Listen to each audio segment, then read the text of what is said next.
নমস্কাৰ বন্ধু বান্ধৱীসকল, মই বুলিকা আজি আপোনালোকলৈ এটা নতুন কাহিনী লৈ আহিছোঁ। মীৰাবাই বুলি ক'লে আপোনালোকে সকলোৱে জানে নহয় জানো, কৃষ্ণৰ ভক্তিত বিলীন হোৱা মীৰাবাই আগৰ জনমত কি আছিল সেই কথা ক'বলৈহে মই এই কাহিনীটি বনাইছোঁ। আহক আমি শুনো। মথুৰাৰ নন্দগাঁও, য'ত ভগৱান শ্ৰীকৃষ্ণই মা যশোদা আৰু নন্দ বাবাৰ লগত আছিল, সেই গাঁওখনেই আছিল নন্দগাঁও। সেই নন্দগাঁৱৰে এজন গোৱালা আছিল। গোৱালাজনে বিয়া কৰাইছিল বৰ্ষানা অৰ্থাৎ ৰাধাৰাণী থকা গাঁওখনৰ পৰা। আগতে সৰু কালতেই ছোৱালী বিয়া দিছিল, যাক কোৱা হৈছিল বাল্য বিবাহ। কিন্তু ছোৱালীজনী যেতিয়া ডাঙৰ হৈছিল তেতিয়াহে বিয়া কৰোৱাই অনা হৈছিল। ছোৱালীজনী যেতিয়া ডাঙৰ হ'ল, নন্দগাঁৱৰ পৰা বৰ্ষানালৈ গৰু গাড়ী লৈ ছোৱালীজনী আনিবলৈ ওলাল। ৰাস্তাত গৈ থাকোঁতে হঠাৎ গোৱালাজনে ভগৱান শ্ৰীকৃষ্ণক লগ পালে। কৃষ্ণই সুধিলে, লালা ক'লৈ ওলালানো? গোৱালাজনে উত্তৰ দিলে, মোৰ সৰুতে বিয়া হৈছিল বৰ্ষানাৰ এজনী ছোৱালীৰ লগত, সেয়েহে ছোৱালীজনী এতিয়া ডাঙৰ হ'ল, আনিবলৈ ওলাইছোঁ। কৃষ্ণই ক'লে, চোৱা লালা, ছোৱালীজনী যেতিয়া আনিবা চবতকৈ প্ৰথমতে মুখখন মোক দেখাব লাগিব কিন্তু, কৈ দিলোঁ। গোৱালাজনে ক'লে, হ'ব বাৰু ঠিক আছে, তোমাকে দেখাম। এনেকৈ কৈ গোৱালাজন গুচি গ'ল আৰু বৰ্ষানা পালেগৈ। বৰ্ষানাৰ বিয়া হ'ব লগা ছোৱালীজনীৰ নাম আছিল মাধৱী। মাধৱীক মাকে আগতীয়াকৈ বুজাই থৈছিল যে তই নন্দগাঁৱলৈ গৈছ, কিন্তু এটা কথা সদায় মনত থবি, কথাটো হ'ল নন্দগাঁৱৰ এজন ল'ৰা আছে, নন্দৰ পুতেক, তাৰ নাম কৃষ্ণ। মাধৱী, তই যদি ৰাস্তাই ঘাটে ক'ৰবাত কেনেবাকৈ সেই ল'ৰাটোক দেখা পাৱ, তেন্তে তই ভুলতো সেইফালে নাচাবি আৰু মুখখন নেদেখাবি। মাধৱীয়ে ক'লে, কিয় মা, ইমান কি কথা আছেনো? মাকে ক'লে, সেই ল'ৰাটোৰ স্বভাৱ বহুত বেয়া, চোৰ হয়, দৈ মাখন চুৰ কৰি খায়, সেয়া একো নাই, কিন্তু সি মানুহৰ মনটো চুৰ কৰি লয়, সেইটোহে বৰ বেয়া কথা। মাধৱীয়ে ক'লে, ঠিক আছে হ'ব মা।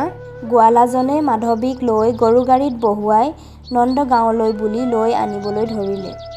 গোৱালাজনে আহি শেষত নন্দগাঁৱৰ সীমাত সোমাবলৈ লওঁতেই ৰাস্তাত কৃষ্ণক লগ পালে। কৃষ্ণই সুধিলে, নবৌ আনিলা চাগে? গোৱালাই ক'লে, অঁ আনিলোঁ। কৃষ্ণই ক'লে, তেতিয়াহ'লে মোক বৌজনীৰ মুখখন দেখুওৱা। গোৱালাজনে ক'লে, হেই শুনিছানে, এয়া মোৰ বন্ধু কৃষ্ণ, এবাৰ তুমি তোমাৰ মুখখন মোৰ বন্ধুক দেখাই দিয়াচোন। মাধৱীয়ে যেনেকৈ গম পালে ইয়াৰ নাম কৃষ্ণ হয়, লগে লগে বুজিব পাৰিলে সেই মাকে কোৱা ভয়ংকৰ ল'ৰাজনেই হয়। মাধৱীৰ লগে লগে মুখখন উৰণিৰে ঢাকিবলৈ ধৰিলে। কৃষ্ণই ক'লে, বৌ চাওঁচোন তোমাৰ মুখখন দেখিবলৈ কেনেকুৱা। এই কথা শুনি মাধৱীয়ে উৰণিটো আৰু দীঘলকৈ টানিবলৈ ধৰিলে। কৃষ্ণই গোৱালাজনক ক'লে, তোমাৰ মানুহগৰাকী দেখিবলৈ কণা নেকি, চকুৰে নেদেখি নেকি বাৰু? গোৱালাজনে ক'লে, নহয়, চকুৰে দেখে, দেখিবলৈ বহুত ধুনীয়া, মুখখন কিয় বা নেদেখাইছে সেইটোহে মই বুজিব পৰা নাই। কৃষ্ণই ক'লে, চোৱা গোপী, দেখাবলৈ মন আছে যদি দেখুৱাই দিয়া, বেছি জোৰ নকৰোঁ, শেষবাৰৰ বাবে দেখাই দিয়া। গোপী মাধৱী আৰু বেছিকৈ ঢাকি ল'লে। কৃষ্ণই বুজি পালে যে দেখুৱাবলৈ মন নাই। লগে লগে কৃষ্ণই ক'লে, যোৱা, আজিৰ পৰা মই কেতিয়াও তোমাৰ মুখ নাচাওঁ আৰু দেখুৱাব নালাগে, যোৱা। এনেকৈ কৈ ভগৱান শ্ৰীকৃষ্ণ গুচি গ'ল। এনেকৈয়ে বহুদিন পাৰ হৈ গ'ল। এদিন যেতিয়া ইন্দ্ৰদেৱতা পূজা নকৰাৰ ফলত ইন্দ্ৰদেৱতাৰ বহুত খং উঠিছিল আৰু বহুত বৰষুণ দিছিল, গোটেই গাঁৱতে বানপানী হৈছিল। তেতিয়া ভগৱান কৃষ্ণই গোবৰ্ধন পৰ্বত আঙুলিত ধাৰণ কৰিছিল। সেই সময়ত তাত গোৱালাৰ পত্নী মাধৱীও আছিল। বতাহৰ প্ৰকোপত মাধৱীৰ উৰণিটো আঁতৰি গৈছিল। উৰণিটো আঁতৰি যোৱাৰ লগে লগে মাধৱীয়ে ভগৱান কৃষ্ণৰ মুখখন দেখা পালে। কৃষ্ণক দেখা পোৱাৰ লগে লগে মাধৱীয়ে সকলো পাহৰি গ'ল নিজকে, মাত্ৰ থ লাগি চাই থাকিবলৈ ধৰিলে। কৃষ্ণ ইমান ধুনীয়া ৰূপ দেখি নিজকে দুখ অনুভৱ কৰিলে।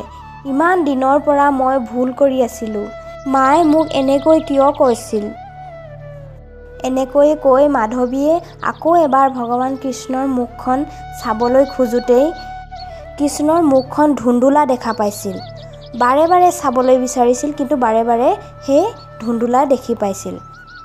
মাধৱীয়ে তেতিয়া চিঞৰি চিঞৰি কান্দিবলৈ ধৰিলে। কান্দি কান্দি ভগৱানৰ চৰণত বাগৰি পৰিল।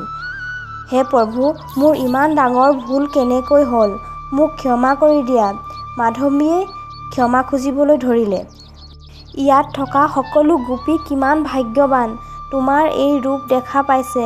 মই কিমান পাপী প্ৰভু, মোক দৰ্শন দিয়া, এইবুলি কান্দিবলৈ ধৰিলে।